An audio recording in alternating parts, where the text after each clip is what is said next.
Hello friends, welcome to this video. আরও একটা নতুন সেশনে তোমাদের সবাইকে স্বাগত জানাই।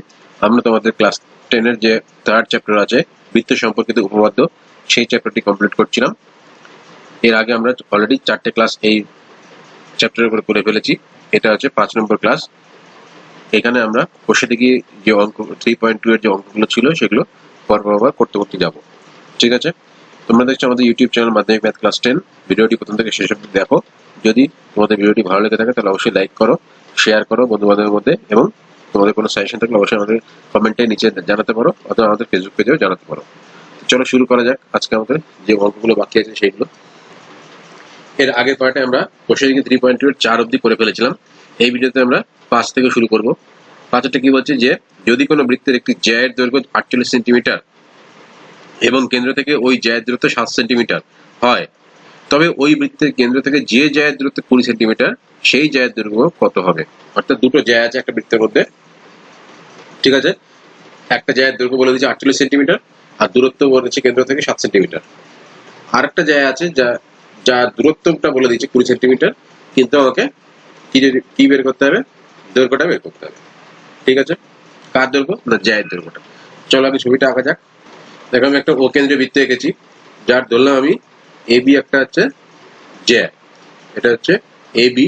তোমরা বইটা পাশে রাখো দেখার সঙ্গে সঙ্গে, তাহলে তোমরা বুঝতে পারবে। দেখো আমি লিখেছি, ধরি ও কেন্দ্রীয় বৃত্তে এ বি জ্যা সমান 48 সেন্টিমিটার, অর্থাৎ এ বি দৈর্ঘ্য বলে দিচ্ছে 48 সেন্টিমিটার, এবং কি বলেছে আর একটা, যে কেন্দ্র থেকে জ্যায়ের দূরত্ব 7 সেন্টিমিটার। তাহলে এই কেন্দ্র থেকে জ্যায়ের দূরত্ব মানে হচ্ছে, এই ধরো আমি এটা একটা লম্ব আঁকলাম ওডি, তাহলে আমি বলতে পারি যে ওডি কেন্দ্র থেকে জ্যায়ের দূরত্ব এঁকেছি, অর্থাৎ আমি বলতে পারি যে ওডি লম্ব এবি। এবং আর একটা কি বলে দিচ্ছে, ওডি ইকুয়ালস টু 7 সেন্টিমিটার, এটা আমাকে বলে দিয়েছে। ঠিক আছে, এবার বলছে আর একটা জ্যা আছে যার দূরত্ব কেন্দ্র থেকে 20 সেন্টিমিটার। ঠিক আছে, তাহলে আর একটা জ্যা ধরলো আমি এইভাবে একটা জ্যা আঁকলাম। ঠিক আছে, এর নাম দিলাম পি কিউ। ঠিক আছে, তাহলে পি কিউ অপর একটি জ্যা। ঠিক আছে, পি কিউ অপর একটি জ্যা, এবং এই পি কিউ থেকেও আমাকে কেন্দ্র থেকে দূরত্ব বলে দিচ্ছে 20 সেন্টিমিটার, অর্থাৎ সরি বললাম পি কিউ থেকে কেন্দ্র থেকে দূরত্ব হচ্ছে ও এম। ঠিক আছে, তাহলে অর্থাৎ আমি এখানে বলতে পারি যে ও এম লম্ব পি কিউ, এবং আরেকটা কি বলে দিচ্ছে ও এম ইকুয়ালস টু 20 সেন্টিমিটার। ঠিক আছে, ও এম ইকুয়ালস টু 20 সেমি, এটা আমাকে বলে দিচ্ছে। ঠিক আছে, আমাকে বের করতে কি হবে? পি কিউ জ্যাটার দৈর্ঘ্য কত সেটা, তাহলে পি কিউ সমান কত সেটা আমাকে বের করতে হবে। দেখো আমি কি করব, আমি প্রথমে ব্যাসার্ধ গুলো যোগ করে দিই। দেখো এই এ ও একটা ব্যাসার্ধ যোগ করে দিলাম, আর এই ও পি একটা ব্যাসার্ধ যোগ করে দিলাম। ঠিক আছে, তাহলে এইবার আমরা কি জানি যে বৃত্তের কেন্দ্র থেকে যে লম্ব আঁকি জ্যায়ের উপরে, সেই লম্বটা বৃত্তের জ্যাকে 2 খণ্ডে ভাগ করে। অতএব আমি এখান থেকে বলতে পারি যে এ বি, দেখো এ বি কে আমি বলতে পারি এডি প্লাস ডিবি, আমি বলতে পারি তো এই এডি প্লাস ডিবি। আবার আমরা জানি কি উপপাদ্য 32 অনুযায়ী যে কেন্দ্র থেকে যে লম্ব যদি টানা হয় জ্যায়ের উপরে, তাহলে সেটা জ্যাটাকে 2 খণ্ডে ভাগ করে। অর্থাৎ আমি বলতে পারি যে এডি ইকুয়ালস টু হাফ এবি, অর্থাৎ এই এডিটা হচ্ছে পুরো এবিটার হাফ, এটুকু, তাই তো। এটা ইকুয়ালস টু এবির দৈর্ঘ্য কত, মানে এবির দৈর্ঘ্য বলে দিচ্ছে 48 সেন্টিমিটার, তাহলে হাফ ইন্টু 48 সেমি, বা এটা আমি বলতে পারি 24 সেমি। ঠিক আছে, তাহলে এডি পেয়ে গেলাম আমি 24 সেন্টিমিটার। আবার ও কেন্দ্রীয় বৃত্তে পি কিউ জ্যায়ের উপরে এই ও এমটা লম্ব, তাই তো। তাহলে এই ও এমটা হচ্ছে আমার লম্ব, সুতরাং এই ক্ষেত্রেও তাহলে একই রকম ভাবে পি কিউ কেও এই ও এম দুভাগে ভাগ করেছে, তাহলে আমি এটা বলতে পারি যে P M equals to half P Q. ঠিক আছে, অর্থাৎ এইটাও এই পুরোটার হাফ আমি বলতে পারি, তাই তো। এবার আমরা ত্রিভুজ এ ও ডি এর দিকে তাকাই। ত্রিভুজ এ ও ডি, কোন ত্রিভুজটা? এই ত্রিভুজটা। এই এ ও ডি এ দেখো, যেহেতু ওডি লম্ব এ বি, অর্থাৎ ওডি লম্ব এডিও হবে। এই পুরোটার উপর লম্ব মানে এইটুকুর উপর লম্ব, তাই তো। তাহলে ওডি লম্ব এডি, অর্থাৎ এই কোণটা হচ্ছে 90 ডিগ্রি, তাই তো? তাহলে এটা কি সমকোণী ত্রিভুজ। তাহলে সমকোণী ত্রিভুজের মধ্যে ওডিটা আমি জানি, দেখো ওডিটা বলে দিচ্ছে আমাকে কত, 7 সেন্টিমিটার। আর এডি ইকুয়ালস টু আমি এখনই বের করলাম 24 সেন্টিমিটার, তাই তো? এডি ইকুয়ালস টু, তাহলে অতএব এই ত্রিভুজের অতিভুজ, এটা এও দাঁড়াচ্ছে কি অতিভুজ, তাহলে অতিভুজ এও পিথাগোরাসের সূত্র অনুযায়ী ইকুয়ালস টু লম্ব স্কয়ার প্লাস ভূমি স্কয়ার, মানে হচ্ছে ওডি স্কয়ার হচ্ছে লম্ব প্লাস ভূমি মানে হচ্ছে এডি স্কয়ার। এরকম আগের অঙ্কগুলো তো একই রকম করেছি, তাই তো? তাহলে ওডি মানে কত 7, তাহলে 7 স্কয়ার মানে হচ্ছে 49 প্লাস এডি মানে কত 24, 24 বর্গ করলে 496, তাহলে এটা কত দাঁড়াচ্ছে দেখো, এটা দাঁড়াচ্ছে 625 যোগ করলে, তাই তো? সরি, এটা 496 না, এটা 576, ঠিক আছে? তাহলে এটা হলো, সরি এটা হলো 576 মানে 625 যোগ করলে তাহলে হলো 25, অর্থাৎ এ ওর ভ্যালু পেলাম আমি, এ ওর সমান হচ্ছে 25 সেন্টিমিটার। এগুলো সবগুলো সেন্টিমিটার লিখবে, ঠিক আছে? তাহলে এটা হলো 25 সেন্টিমিটার, অর্থাৎ তাহলে এ ও যদি, অতএব এ ও ইকুয়ালস টু দেখো ওপি হবে সমান 25 সেন্টিমিটার, কেননা সবাই ব্যাসার্ধ, তাহলে ওপিও হচ্ছে ব্যাসার্ধ, তাই তো? ওপিটাও তো ব্যাসার্ধ, এও যেমন ব্যাসার্ধ ওপিটাও ব্যাসার্ধ। এইবার আমি ত্রিভুজ ওপিএম এই ত্রিভুজটার দিকে তাকাবো, ওপিএম ত্রিভুজটার দিকে তাকাও এই ত্রিভুজটার ক্ষেত্রে। তাহলে এই ত্রিভুজটার ক্ষেত্রে আমি বলতে পারি যে ও এম লম্ব পিএম, তাই তো? তাহলে ও এম লম্ব যদি পিএম হয় তাহলে এটা সমকোণী ত্রিভুজ।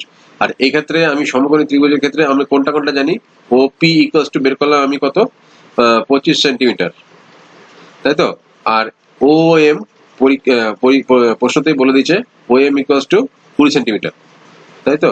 ও এম হচ্ছে আমার 20 সেন্টিমিটার, ওকে?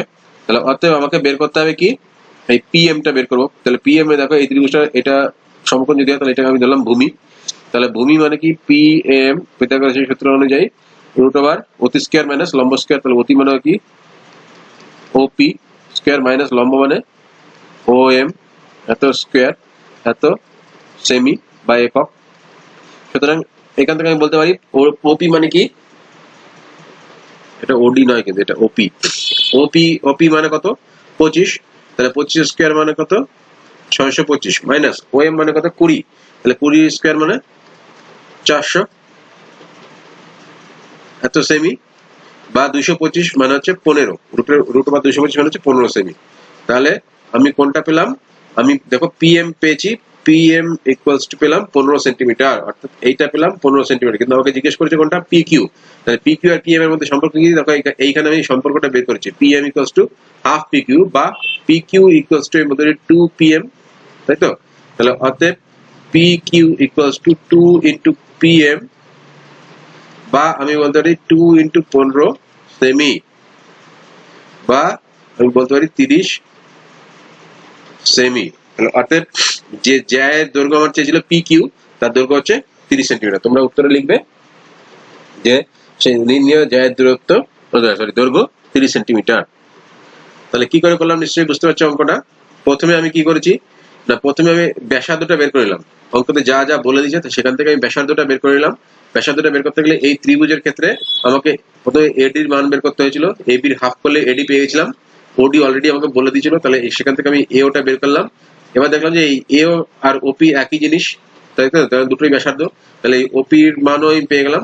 সেক্ষেত্রে এই ত্রিভুজটা থেকে আমি পিএমটা বের করলাম, পিএমটা বের করে তাকে 2 দিয়ে গুণ করলে পিকিউ পেয়ে গেলাম। এই হচ্ছে আমার অঙ্কের প্রসেস, ঠিক আছে? নিশ্চয়ই বুঝতে পেরেছো। পরের অঙ্কটা যাওয়া যাক তাহলে। চারটা কি বলছে দেখো, পাশের ও কেন্দ্রীয় বৃত্তের ছবিতে ওপি লম্ব এবি, ওপি লম্ব এবি আছে, এবি সমান 6 সেন্টিমিটার, অর্থাৎ এই জ্যায়ের দৈর্ঘ্য বলে দিয়েছে 6 সেন্টিমিটার, পিসি সমান 2 সেন্টিমিটার, অর্থাৎ এইটুকু বলে দিয়েছে 2 সেন্টিমিটার, ঠিক আছে? তাহলে বৃত্তের ব্যাসার্ধের দৈর্ঘ্য কত? তাহলে ব্যাসার্ধ মানে আমি এখানে একটা রেখাটা নিতে হবে, এই ধরো ও বি অথবা এই ও এ, যে কোনো একটা আমি বের করতে পারবো। তাহলে এর ব্যাসার্ধের দৈর্ঘ্যটা কত সেটা আমাকে বের করতে হবে, ঠিক আছে? চলো করা যাক। দেখো আমি একটা ছবি এঁকেছি, বইতে যেরকম আছে সেরকমই ও কেন্দ্রীয় বৃত্তে, এই ছবিটার মতোই, বইয়ের মতোই, তোমরা বাসায় বইটা রাখো তাহলে বুঝতে পারবে। আমি যেহেতু ছবিটা হাতে আছি সেই জন্য বৃত্তগুলো একদম অ্যাকুরেট হচ্ছে না, ঠিক আছে। তো যাই হোক, আমাকে কি কি বলে দিয়েছে দেখো, এখানে এবি সমান বলে দিয়েছে, আচ্ছা ওপি লম্ব এবি বলে দিয়েছে ফার্স্ট, ওপি লম্ব এবি এটা আমাকে বলে দিয়েছে। আর কি বলে দিয়েছে, A B equals to 6 centimetre, 6 centimetre, ঠিক আছে। আর কি বলে দিয়েছে, PC equal to 2 centimetre, PC মানে এই যে এইটুকু, এইটুকু পিসির ভ্যালু বলে দিয়েছে 2 সেন্টিমিটার। আমাকে জিজ্ঞেস করছে বৃত্তের ব্যাসার্ধের দৈর্ঘ্য, অর্থাৎ ব্যাসার্ধটা আমি টেনে নিলাম, ধরলাম এই ও বি হচ্ছে ব্যাসার্ধ, তাহলে ও বি সমান কত সেটা আমাকে বের করতে হবে, তাই তো। এবার দেখো এই এটা হচ্ছে পি বিন্দু, ঠিক আছে, এটা পি বিন্দু, তাহলে আমি এখান থেকে P B equals to half A B এটা আমি বলতে পারি। কেন বলতে পারি, যেহেতু ওপি লম্ব এ বি আমাকে বলে দিয়েছে এবং এ বিটা হচ্ছে জ্যা, অর্থাৎ এই জ্যাটাকে এই ওপি লম্ব এই দুটো সমান ভাগে ভাগ করে, তাই তো। তাহলে সমান ভাগের মধ্যে তাহলে এই একটা ভাগ হচ্ছে পুরোটার অর্ধেক, তাহলে তাহলে PB equals to half AB, বা পিবি ইকুয়ালস টু কত পাবো, হাফ ইন্টু এবি ভ্যালু কত, 6 সেন্টিমিটার। তাহলে 6 সেমি মানে হচ্ছে 3 সেন্টিমিটার, অর্থাৎ এইটুকু পেয়ে গেলাম আমি 3 সেন্টিমিটার। আর কি বলেছে, এবার দেখো এই ওবি আর এই ওসি সমান, তাই না। কেন বলো, তার কারণ হচ্ছে এই ওবি আর ওসি হচ্ছে দুটো ব্যাসার্ধ, তাহলে O B equals to OC equals to ধরলাম আমি এক্স সেন্টিমিটার ব্যাসার্ধ, এটা আমাকে বের করতে হবে। অর্থাৎ এইটাকে ধরলাম আমি এক্স সেন্টিমিটার, এটা এক্স দাঁড়ালো, ওসিটা এক্স, তার মধ্যে এইটা বলে দিচ্ছে আমাকে 2 সেন্টিমিটার, কোনটুকু, পিসি, পিসি বলেছে 2 সেন্টিমিটার। তাহলে এই ওপিটা কত, তাহলে ওপি ইকুয়ালস টু আমি বলতে পারি, দেখো ওপি ইকুয়ালস টু দেখো পুরোটা ওসি মাইনাস পিসি, এইটুকু, পুরোটা থেকে যদি আমি এইটুকু বাদ দিই তাহলে আমি এইটুকু পেয়ে যাবো, তাই তো। তাহলে ওসি মাইনাস পিসি হচ্ছে আমার ওপি, তাই তো। তাহলে ওপি ইকুয়ালস টু আমি বের করতে, দেখো ওসি মানে কি ধরেছি আমি, এক্স ধরেছি, তাই তো। তাহলে এক্স মাইনাস পিসি মানে কত বলে দিয়েছে, 2 সেন্টিমিটার। তাহলে অর্থাৎ ওপি পেলাম আমি এক্স মাইনাস 2 সেন্টিমিটার, এইটুকু। তাহলে দেখো এইটা আমি ভ্যালু পেয়ে গেছি কত, 3 সেন্টিমিটার। এইটা পেলাম এক্স, আর এটা হচ্ছে এক্স মাইনাস 2, আর এই কোণটা হচ্ছে 90 ডিগ্রি, এই কোণটা 90 ডিগ্রি, তাই তো। তাহলে আমি ত্রিভুজ ওপিবি এর কোণ ওপিবি এটা ইকুয়ালস টু 90 ডিগ্রি বলতে পারি। কেন, যেহেতু এই ওপি লম্ব এবি বলে দিয়েছে আমাকে, তাই তো। তাহলে আমি বলতে পারি যে পিথাগোরাসের সূত্র অনুযায়ী OB equals to root over, এই ওবি মানে অতি, এই অতি রুট ওভার, অতি ইকুয়ালস টু হচ্ছে লম্ব রুট ওভার লম্ব স্কয়ার প্লাস ভূমি স্কয়ার। তাহলে লম্ব হচ্ছে এখানে ওপি স্কয়ার প্লাস ভূমি মানে হচ্ছে ধরলাম আমি বিপি স্কয়ার, ঠিক আছে। তাহলে এটা আমি বলতে পারি। এবার দেখো এই ওবি মানে কি, অথবা আমি এখানে রুট ইউজ করবো না, আমি ওই ওবি স্কয়ারটাই ইউজ করলাম, ঠিক আছে। ওবি যেহেতু আমাকে একটা সম্পর্ক বানাতে হবে, তাহলে ওবি স্কয়ার অতি স্কয়ার ইকুয়ালস টু লম্ব স্কয়ার প্লাস ভূমি স্কয়ার, ঠিক আছে। তাহলে ওবি মানে কত, ওবি হচ্ছে এক্স স্কয়ার, তাই তো, এক্স স্কয়ার প্লাস ওপি মানে কত, ওপি মানে হচ্ছে এক্স মাইনাস 2, তাহলে এক্স মাইনাস 2 তার হোল স্কয়ার প্লাস বিপি মানে কত, বিপি মানে দেখো বা পিবি মানে হচ্ছে 3 সেন্টিমিটার, 3 স্কয়ার, ঠিক আছে। তাহলে এবার আমি কি করব, এখান থেকে